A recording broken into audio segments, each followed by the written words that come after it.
Sa death certificate. Yung nag-declare po na patay. Oo. Sir, pinapa-DNA test din daw po. Oh, sabi ko, paano mag-solve ka lang, makakalaman mo DNA ng ano, di ba? Para napadaming proseso, pinapahirap. Eh kami na yung anak ko, tsaka yung, ako na mismo nagsasabi, asawa ko yan. Nanay nila yan. Ba't ano pa gusto nila i-prove? Maghanap sila ng ibang tao?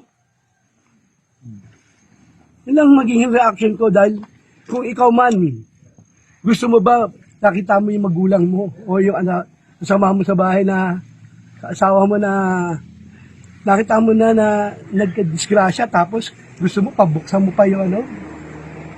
Kayo na siguro mag-umusga.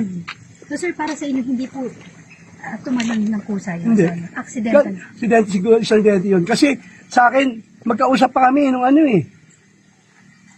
Before that day eh.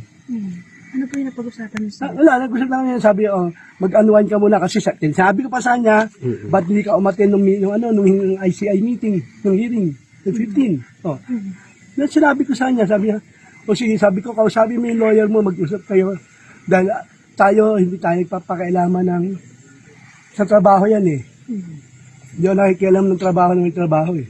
Sir, last na lang, nasaan yung cellphone at mga gadget? Ano? Ako hindi pa nakikita, simula dumating ako dito. Kasi nasikasa ko siya. So yung gamit, wala ako nakitang gamit.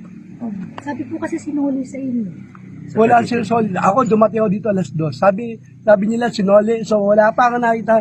Kinausap ko anak ko, wala silang gamit na ano.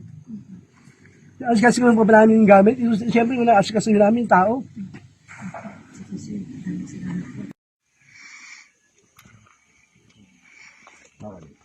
Ikaw, gobyerno ng trabaho, tama na service lang sa gobyerno ng 42 years.